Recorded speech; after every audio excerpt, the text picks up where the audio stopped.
Agora a gente muda um pouquinho de assunto, falando de assuntos internacionais. A Turquia aprovou a entrada da Suécia na OTAN. As negociações para a adesão do novo integrante na Aliança Militar do Atlântico Norte se arrastaram por mais de um ano por causa da guerra envolvendo Rússia e Ucrânia. Sobre esse assunto, vamos conversar com o professor de Relações Internacionais do IBMEC São Paulo, Alexandre Pires. Alexandre, mais uma vez, obrigada pela disponibilidade para conversar aqui com a gente na Jovem Pan nesse sábado. Queria entender que você explicasse também para a gente essa mudança, né, na postura da Turquia em relação à entrada da Suécia na OTAN e desde lá o momento em que aceita a adesão, né? A Suécia é um país que tem esse histórico de neutralidade e também do ponto de vista do arranjo entre as potências da Europa. O que isso vai significar?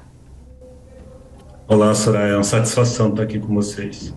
Olha, esse processo ainda tem uma próxima etapa para ser cumprida, mas a Turquia, dos grandes sócios ali, membros da OTAN, era a principal barreira, ou seja, a Turquia, desde ali de 22, vinha retardando esse processo.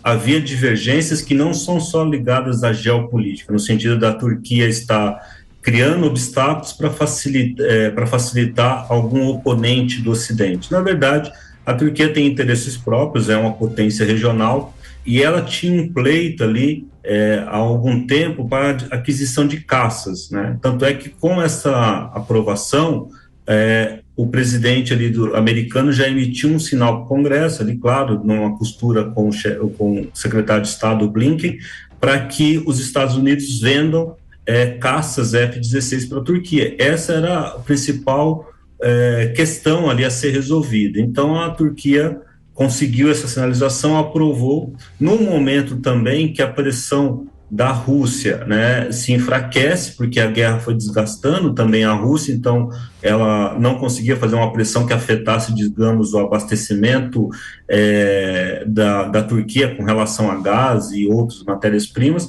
mas também do ponto de vista da China. A China já, nesses 2 anos, tem passado por algumas dificuldades econômicas e está com pouca margem de manobra para pressionar os Estados Unidos, né? Ou seja, é um momento em que a China tem que, digamos, estar um pouco mais aberta ao diálogo com os Estados Unidos, ainda mais num cenário em que as eleições americanas podem mudar o governo, e aí saiu o Biden, que é um pouco, digamos, mais propenso ao diálogo, e entrar um Donald Trump que vai ser um pouco mais duro, né?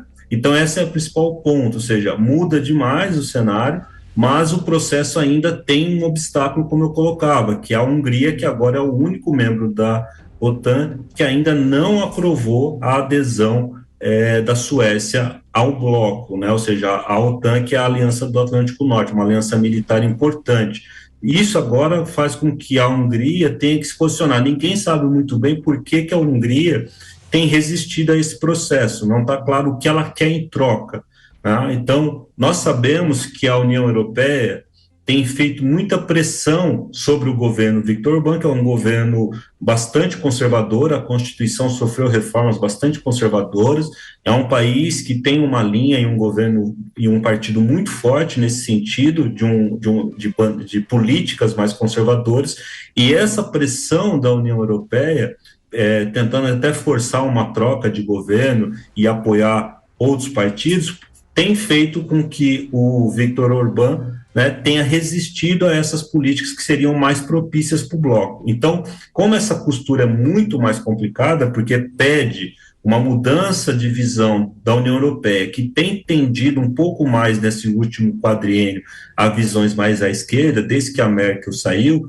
mas isso já vinha acontecendo, faz com que a solução para esse impasse demore um pouco mais. Então, digamos, a Suécia está logo ali para conseguir essa adesão. Mas do ponto de vista estratégico, Soraya, a entrada da Finlândia, que já se concluiu, já significa que Rússia e Finlândia, né, tem uma fronteira longa, e essa fronteira agora é uma fronteira de um membro da OTAN. Então, do ponto de vista geopolítico, o fato mais importante já aconteceu, ou seja, existe uma fronteira direta e significativa entre a OTAN e a Rússia, né? Agora, a Suécia é um país importante, significativo, inclusive do ponto de vista de material de apoio militar, inclusive material militar, ou seja, a Suécia é uma grande economia industrial, nós não notamos muito, mas ela é importante desse ponto de vista, e também tem um aparato de militar muito significativo do ponto de vista de treinamento.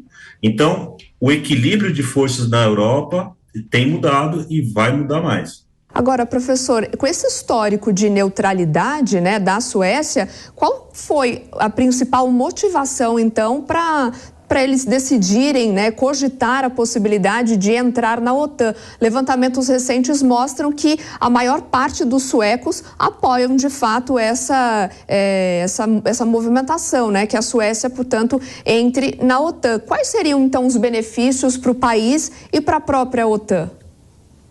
O primeiro ponto é esse que você colocou: a população mudou de opinião, né? Essa pesquisa sobre adesão à OTAN ocorre já há bons anos, né? Passa de décadas, e a posição dos suecos sempre foi de manutenção da neutralidade, ou seja, essa é a política da Suécia desde o século XIX, né? A Suécia se desenvolve muito economicamente ao longo do século XIX, começo do XX, muito antes das políticas de social-democracia, em razão da sua política de neutralidade, ou seja, enquanto o continente estava em guerra, essa península ali escandinava estava longe da guerra e passava a ser um grande fornecedor, tanto de madeira como de material militar, de caminhões. É por isso que ela ficou tão forte nesses setores, e aí, claro, ela enriqueceu com isso. Então, para o sueco, digamos, para os avós e bisavós dos suecos atuais, a realidade era que a neutralidade valia a pena e que eles passaram ali por uma Primeira Guerra Mundial destruidora, né, passaram por aquela tragédia que foi a Segunda Guerra Mundial e saíram melhores. Só que nós estamos tendo uma guerra agora, no pleno século XXI, em que a Rússia ataca um país que faz ali, digamos, em termos de distância de fronteira, 600 quilômetros da fronteira leste, né, da Alemanha. Então, o perigo da guerra se tornou iminente para o europeu, né, e também para esses europeus do norte, né, escandinavos, ou seja, para a Suécia. Então, eles sabem que a Rússia mudou de posição, tem ficado muito mais audaciosa em termos de geopolítica e tem pretensões, e essas pretensões geopolíticas envolvem o Báltico, né? Ou seja, é aquele mar que faz fronteira, que divide a Escandinávia e o norte da Europa, a Alemanha, né, a Polônia. Então, agora, como uma das saídas para o mar para a Rússia passa por ali, né? Ou seja, eles agora estão vendo a necessidade de participar dessa aliança. Mesmo a Suíça, que mantém neutralidade, nós temos que lembrar que ela contribuiu e tem apoiado a Ucrânia, né? Claro, com muita discrição, mas todos os países historicamente neutros da Europa têm mudado de posição em razão dessa postura, digamos, de reforma da ordem mundial que a Rússia tem adotado numa forte parceria com a China, que é ratificada pelo acordo de amizade dos dois países, que inclusive passou a viger na véspera da entrada da Rússia na Ucrânia, ou seja, por mais 5 anos. Então, o mundo está realmente numa situação de instabilidade e a Suécia está procurando ficar do lado que, claro, vai garantir, digamos, uma segurança militar de longo prazo. Professor, supondo, portanto, que essa adesão seja finalizada, né? O senhor mesmo disse que esse processo ainda é um processo lento e deve ter aí um peso e contar com o peso da opinião pública. Existe a possibilidade da guerra tomar outras proporções, sair da fronteira da Ucrânia, atingir outros países? O que a gente pode esperar, então, se de fato essa adesão acontecer? Depois dessa evolução do processo, agora nesse mais de um ano, o que nós vemos, né? Ou seja, o conflito ficou contido, né? Evoluiu muito aparentemente para que nós chamamos de uma guerra de exaustão, ou uma guerra de atrito, ou seja, quem conseguir manter mais a máquina de guerra em funcionamento deve prevalecer. Nem Estados Unidos, nem Europa sinalizaram um abandono da Ucrânia. É óbvio que se esse abandono ocorrer, ou seja, se não houver mais financiamento, abastecimento de material bélico, né, apoio logístico, apoio tático, apoio estratégico, colaboração de inteligência, óbvio que a Ucrânia vai sucumbir. O grande problema é que, sucumbindo a Ucrânia, todos sabem que a fronteira Rússia efetiva, ela vai ter avançado muito fortemente ali para o rio Dnipro, ou seja, para o meio da Ucrânia. E isso é extremamente temerário. Por quê? Quando eu consigo ter o controle de um território, nós temos que lembrar que oficialmente a Rússia anexou territórios, inclusive muito próximos ali de Odessa, que significa que a Rússia pode colocar baterias ali antiaéreas, mísseis de longo alcance, muito mais próximos desse coração da Europa. E isso significa o quê? Significa um ganho estratégico que não demandou uma mudança tecnológica. Eu explico. Todo o sistema de defesa aérea, ele depende de velocidade. Então, quanto mais próximo eu estou do meu alvo, eu tenho maior capacidade de defesa com a mesma tecnologia.